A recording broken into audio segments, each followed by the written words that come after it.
जय हिंद साथियों, स्वागत है आप सभी का हमारे यूट्यूब चैनल अड्डा 730 स्टडी में। तो दोस्तों, आज आपके लिए फिर से ज्योग्राफी भूगोल के टॉप 30 क्वेश्चन लेके आए हैं, जिसमें आपको बेहतरीन क्वेश्चन करवाएंगे जो आपके एग्ज़ाम एसएससी जीडी और एसएसबी कांस्टेबल दोनों के लिए बहुत इंपॉर्टेंट हैं। ये इसका भूगोल का आज हम पार्ट 7 हल करेंगे। इससे पहले 6 वीडियोज़ हमने किए हैं। अगर वो आपने नहीं देखे हैं तो लिंक नीचे डिस्क्रिप्शन में दिया गया, आप वहाँ से जाकर देख सकते हैं एसएससी जीडी के सारे वीडियोज़।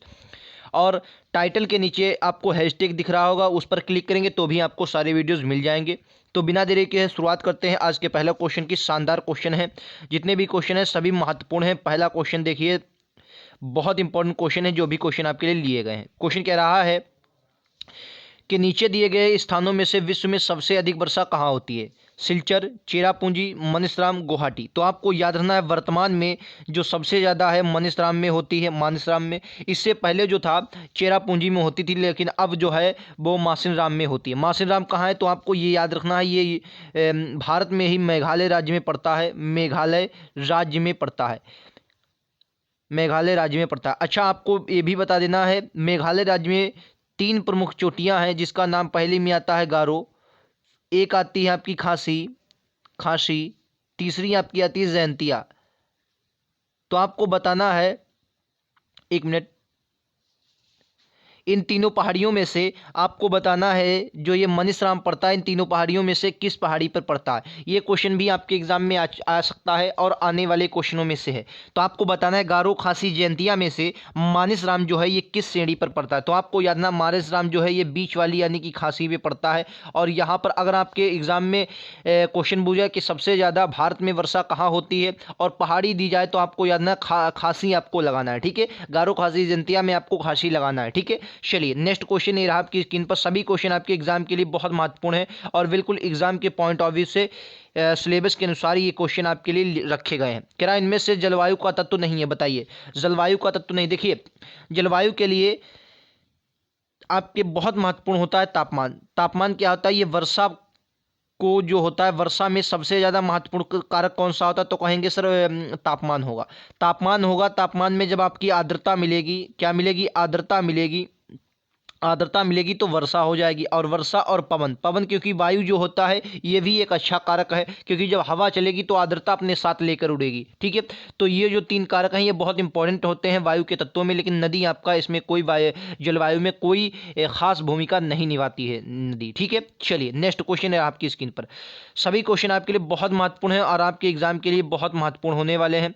अगर आप चैनल पर नए हैं तो चैनल को सब्सक्राइब जरूर करेंगे और वीडियो को शेयर करेंगे अपने दोस्तों में, अपने यारों में, जहां भी आप स्टडी ग्रुप में जुड़े हैं। क्वेश्चन कह रहा है, एक विशाल क्षेत्र में लंबे समयावधि में मौसम की अवस्थाओं तथा विविधताओं के कुल योग को क्या कहा जाता है? देखिए, अच्छा ये तो हुई किताबी भाषा। अगर आपसे क्वेश्चन पूछ दिया जाए, जैसे नॉर्मल आपसे कोई पूछ देता है कि आप पढ़ रहे हैं तो बता दिए जलवायु और मौसम मानसून में क्या अंतर है। आपसे अगर कोई पूछ दे कि जलवायु और मानसून में क्या अंतर है, तो आप क्या बताएंगे? देखिए बहुत सिंपल शब्दों में, देखिए जलवायु और मानसून में इतना ही फर्क है कि अगर कोई एक निश्चित समय अवधि है, निश्चित समय अवधि में कुछ समय के लिए अगर कोई कुछ होता है, कुछ समय अवधि में मौसम की कोई घटना होती है, मौसम की कोई घटना होती है जो कुछ समय के लिए होती है, मौसम की कोई घटना कुछ समय के लिए होती है, उसे मानसून कहते हैं। और यही मौसम जब ये लंबे समय अवधि में आ जाता है, कब आ जाता है? ये लंबे समय अवधि में आ जाता है,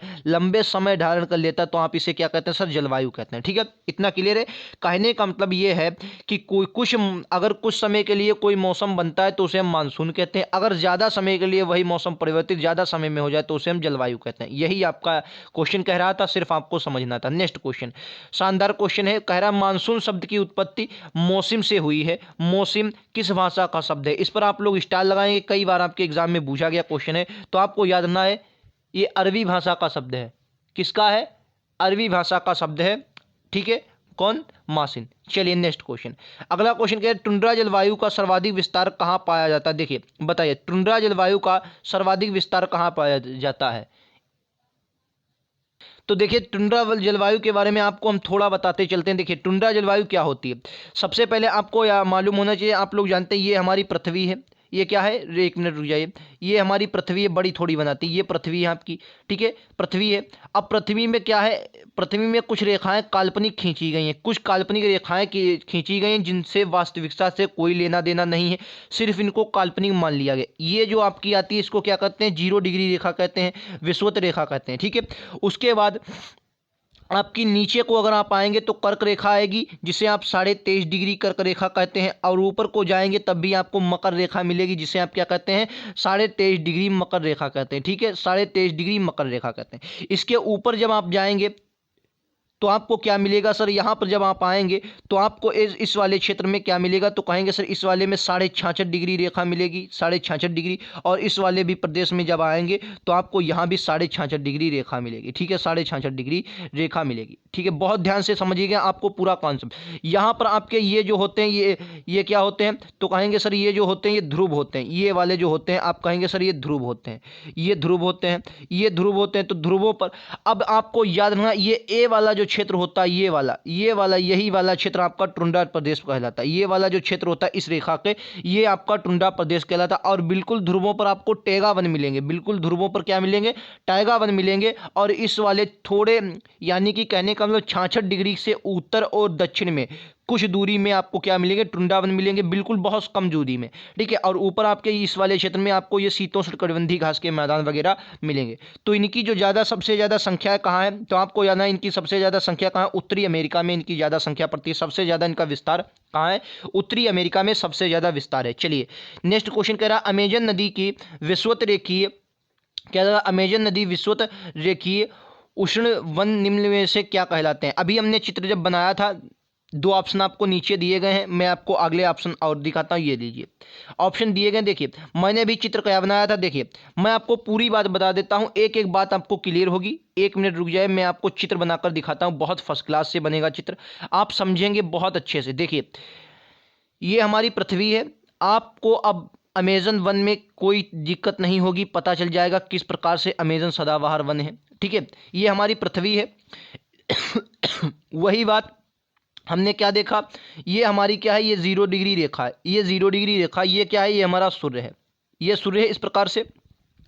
अब आप देखेंगे इस 0 डिग्री रेखा पर क्या है, सूर्य की किरणें क्या पड़ रही हैं, तो कहेंगे जो सूर्य की जो किरणें हैं वो आपकी क्या पड़ रही हैं सर, सीधी पड़ रही हैं। देखेंगे क्या पड़ रही हैं, सीधी पड़ रही हैं, सीधी पड़ रही हैं। और जितना ही आप ऊपर की ओर जाएंगे देखिएगा जो दूरी है वो बढ़ती चली जाती है। क्या है, दूरी बढ़ती चली जाती है। बहुत ध्यान से इस कॉन्सेप्ट को समझना है, आपका कोई भी कॉन्सेप्ट अलग नहीं होगा, ठीक है।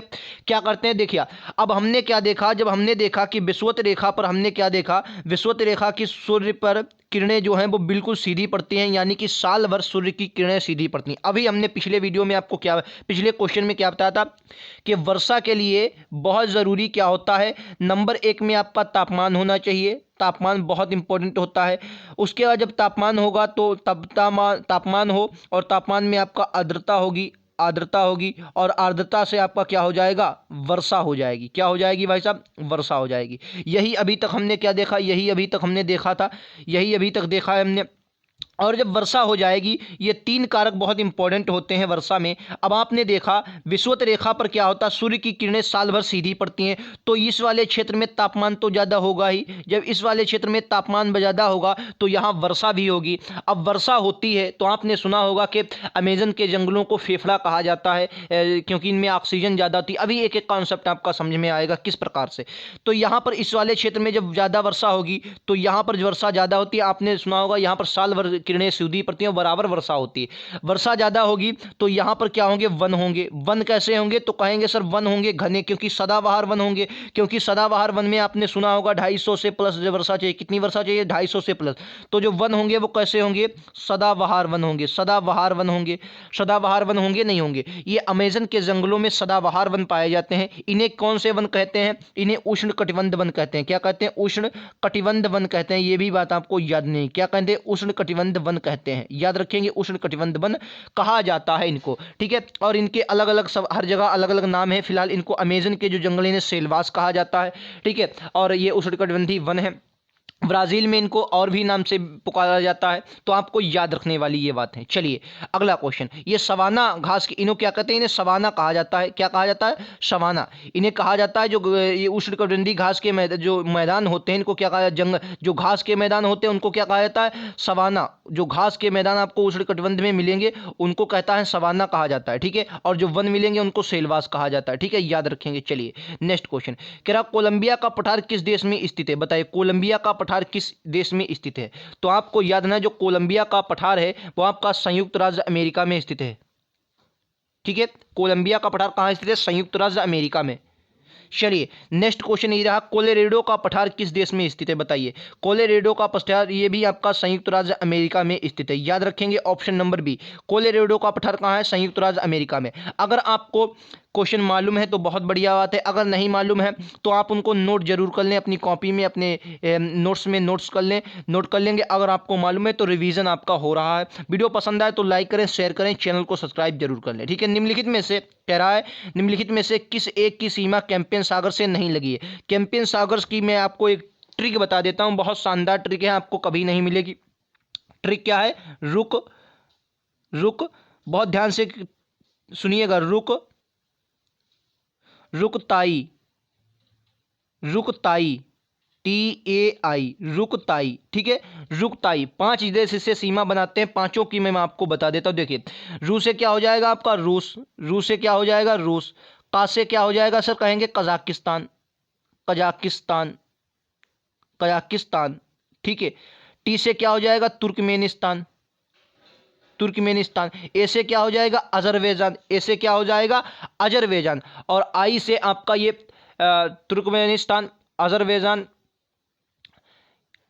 नहीं, आई से अजरबैजान। ये 5 देश फिलहाल सीमा बनाते हैं। कितने? 5 देश सीमा बनाते हैं, रूस, कजाकिस्तान,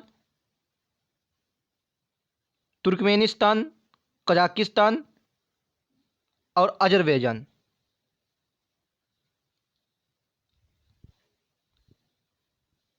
और आई से आपका क्या हो जाएगा? जो आई बची है उससे आपका हो जाएगा ईरान, ठीक है। क्या हो जाएगा? ईरान। याद रखेंगे, बहुत शानदार ट्रिक है, ये बात आपको याद रखनी है, क्वेश्चन आपके एग्जाम में आ सकता है। चलिए नेक्स्ट क्वेश्चन, कह रहा है विक्टोरिया झील अवस्थित है। बताइए विक्टोरिया झील कहाँ अवस्थित है? तो आपको याद ना, जो विक्टोरिया झील है ये आपकी अफ्रीका में पड़ती है। विक्टोरिया झील आपको अफ्रीका में देखने को मिलेगी, ठीक है।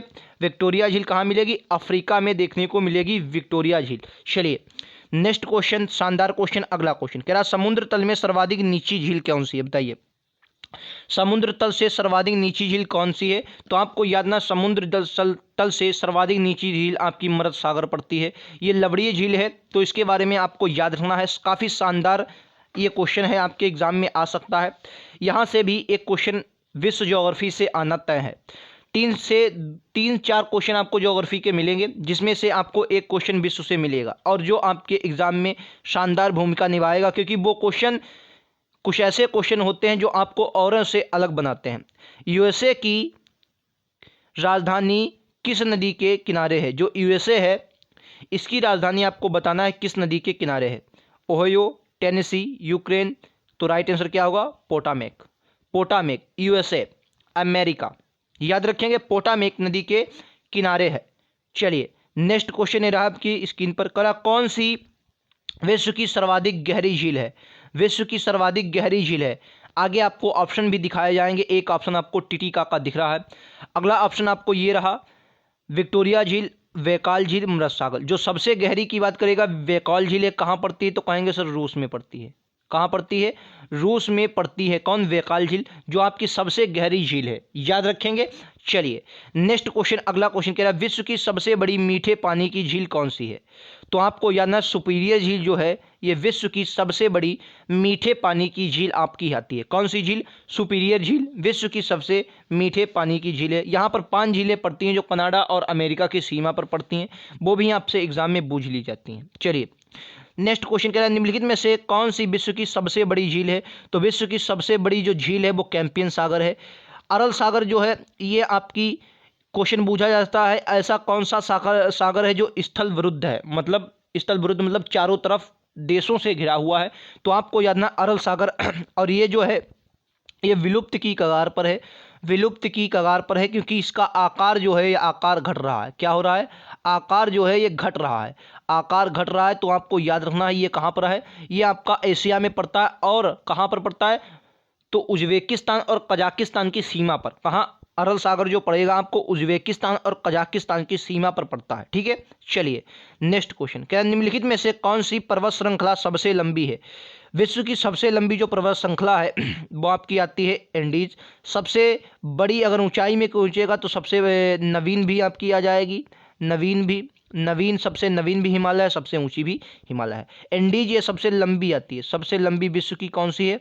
एंडीज आपकी पर्वत श्रृंखला। अगला क्वेश्चन कह रहा है यूरोप की एक पर्वत श्रृंखला कौन सी है? ये इस पर आप लोग स्टार लगाएंगे क्योंकि ये 10 बार क्वेश्चन पूछा गया है। यूरोप की एक पर्वत श्रृंखला कौन सा? तो आल्पस आपको याद ना, आल्पस जो है ये यूरोप का है। आल्पस कहाँ का है? यूरोप का पर्वत है। चलिए अगला क्वेश्चन कह रहा है निम्नलिखित पर्वतों में से कौन सा इटली में अवस्थित है? बताइए इटली में कौन सा अवस्थित है? इटली, क्योंकि ये जो क्वेश्चन है ये बहुत कम प्रचलित होते हैं तो आपके एग्जाम में पूछे जाते हैं। एपीनाइन पर्वत, एपीनाइन जो है ये इटली में पड़ता है। कहाँ? इटली में पड़ता है एपीनाइन पर्वत, याद रखेंगे। एपीनाइन पर्वत कहाँ? इटली में देखने को आपको मिलेगा एपीनाइन पर्वत। चलिए वीडियो पसंद आ रहा हो तो लाइक करें, शेयर करें, चैनल को सब्सक्राइब कर लेंगे। कह रहा है अगला क्वेश्चन निम्नलिखित में से कौन सा पर्वत जर्मनी में अवस्थित है? तो ब्लैक फॉरेस्ट, राइट आंसर क्या होगा? ब्लैक फॉरेस्ट जो है आपका जर्मनी में स्थित है। कहाँ आपका हो जाएगा? जर्मनी में, जर्मनी में आपको पड़ेगा, जर्मनी में, याद रखेंगे। चलिए नेक्स्ट क्वेश्चन, शानदार क्वेश्चन है सभी आपके एग्जाम के लिए बहुत महत्वपूर्ण होने वाले। कह रहा निम्नलिखित में से कौन सा पर्वत यूरोप और एशिया को अलग करता है? इस पर भी आप लोग लगाएंगे स्टार। यूरोप और एशिया को कौन सा पर्वत अलग करता है? ये आपके कई बार एग्जाम में पूछा गया है। देखिए यूराल पर्वत है ये रूस में पड़ता है। रूस में कहाँ पर देखने को मिलेगा आपको? रूस में। रूस का कुछ भाग आपका एशिया में पड़ता है और कुछ भाग का आपका कहाँ पड़ता है? यूरोप में पड़ता है। कुछ आपका यूरोप में पड़ता है, ठीक है, कुछ भाग आपका यूरोप में पड़ता है। और ये यूराल पर्वत है इन दोनों को अलग करता है। हालांकि ये रूस में पड़ता है और ये एशिया और यूरोप को अलग पड़ता है। ठीक है, इसमें आपको और भी कई देखने को मिलेंगे, जैसे कैंपियन सागर का भी जो है ये भी एशिया और उधर पड़ता है। लाल सागर जो है ये आपके लाल सागर अफ्रीका और एशिया को अलग करता है। लाल सागर से स्वेज नहर भूमध्य सागर को जोड़ती है। ये बातें आपको याद रखना है। मैपिंग जब आप पढ़ेंगे तो बहुत अच्छे से आपको याद होना चाहिए ये बातें।